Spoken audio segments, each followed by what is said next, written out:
જય માતાજી। કેમ છો બધા? મજામાં? આજની મારી વહેલી સવારનો વ્યૂ છે। હું તમને બધાને ગુરુદત્ત મહારાજના દર્શન કરાવું છું અને દાતાર બાપુના પણ દર્શન કરાવું છું। તમે બધા દર્શન કરો અને આજનો મારો એવો સરસ મજાનો દિવસ જાય। મારા માતાજી, મારી કુળદેવી મોમઈમાં ગુરુદત્ત મહારાજ દાતાર બાપુના આશીર્વાદથી આજના મારા દિવસની શુભ શરૂઆત કરી રહી છું। અને આ મારો પહેલો વિડીયો છે, એના માટે હું પણ ભગવાન આગળ પ્રાર્થના કરું છું કે આજથી હું આ નવી શરૂઆત કરું એમાં મને પ્રગતિ મળે। જય ગુરુદત્ત મહારાજ, જય મોમઈમાં, જય દાતાર બાપુ, જય મા મોમઈ। હજી કેમ છો બધા? મજામાં હશો ને? જો હું આજે આવી છું ભવનાથ અને અહીંથી સ્ટાર્ટ થાય છે ભવનાથનો ગેટ। તમે જો હું ભવનાથ જાઉં છું, તમને વચ્ચે બધું બતાવીશ, તમે જોતા જાજો।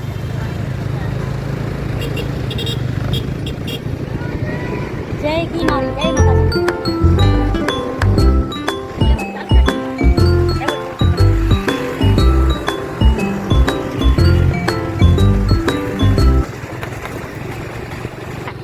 અહીંયા છે ને વાઘેશ્વરી માનું મંદિર છે। અહીંયા નવરાત્રિમાં એટલો ઉત્સવ હોય ને, બહુ સરસ માતાજીના દર્શન થાય છે અહીંયા। અને અહીંયા નીચલા માતાજી છે વાઘેશ્વરી છે, ઉપર પણ વાઘેશ્વરી માનું સ્થાન છે। અને અહીંયા બહુ શ્રદ્ધા હોય છે, બધા બહુ દર્શન માટે આવે છે। અને ભવનાથમાં અમારી નવરાત્રિના દિવસે તો અહીંયા બહુ ઉત્સવ સરસ હોય છે। આ છે ગાયત્રી માનું મંદિર, તમે દર્શન કરો બધા। જો હું તમને રસ્તામાં બતાવું છું કે આ ગાયત્રી માનું મંદિર છે। અહીંયાથી આવે છે સોનાપુરી। હું તમને સોનાપુરી એ બતાવું છું, પણ અંદર નથી જતી અત્યારે, હું તમને બહારેથી બતાવું છું। તમે બધા જોતા જાઓ કે હું તમને બતાવું છું કે અહીંયા છે સોનાપુરી, આ સાઈડ છે સોનાપુરી જૂનાગઢનું।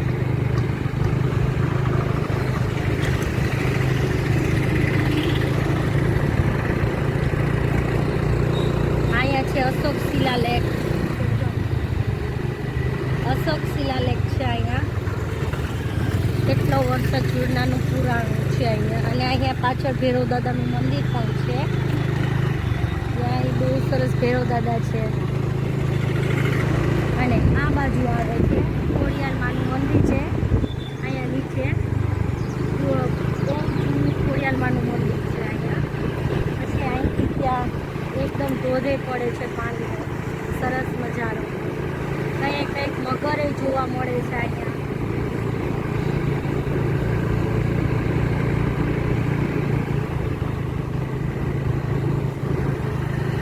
સાઈનું વાતાવરણ, તમે એક વખત આવો ભવનાથ તો તમને વારંવાર અહીંયા આવવાનું મન છે, અહીંથી જવાનું ઘરે મન જ ના થાય।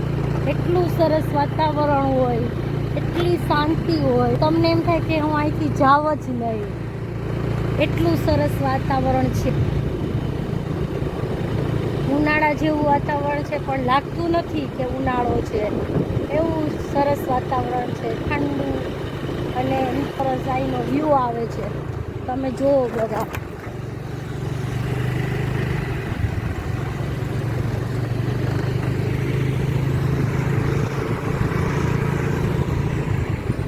અહીંયા શિવરાત્રિમાં પેઇન્ટિંગ કરેલી છે, તમે એ જુઓ બધા, કેટલું સરસ પેઇન્ટિંગ કરેલી છે।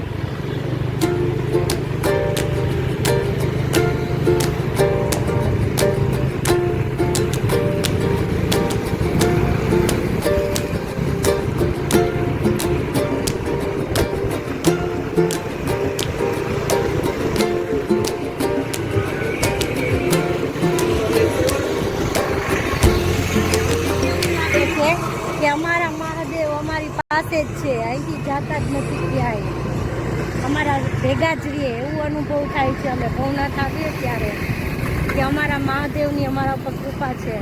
અને હવે આવે છે દામુકુંડ, તમે દામુકુંડના પણ દર્શન કરી શકો છો। અહીંથી થાય છે દામોદર, સામે ગિરનારનો લૂપ જોવો તમે, અમૃદત્ત મહારાજ। અત્યારે એવું સરસ ગિરનાર દેખાય છે, એટલું સરસ ક્લીન કે સાક્ષાત। અને તમે એક અનુભવ કરજો ગિરનારમાં, તમને બીજું શું દેખાય છે? અમને તો અનુભવ છે કે ગિરનારમાં ઋષિ મહારાજ સૂતા છે, એવું અનુભવ થાય છે અમને। ઋષિજી છે અંદર એવા। ઝૂલામાં જ આ બધું અનુભવે છે. એના કપાળમાં ગુરુદત્ત મહારાજની દેરી છે,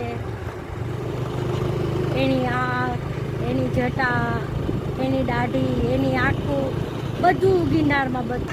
એ તમે હવે આપણે ત્યાં જઈએ છીએ, તમે દર્શન કરો.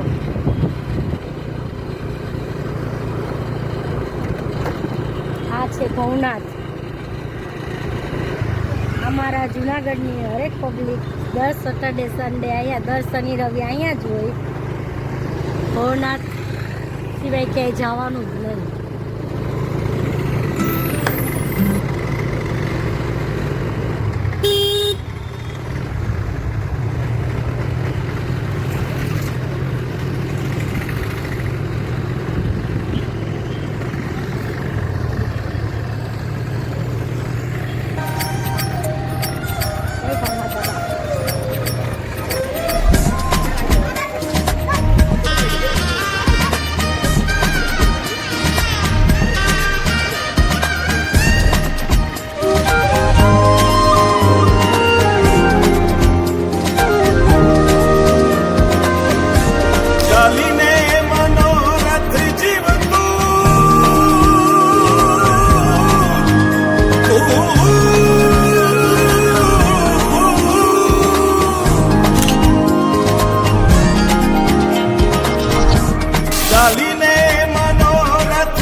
અધીરો ને વ્યાકુળ થઈને પામે રે કશું નહીં જીવતું. અધીરો ને વ્યાકુળ થઈને પામે રે કશું નહીં જીવતું. ચાલીને મનોરથ જીવતું, માલી રે માયા રે જીવતું. અધીરો ને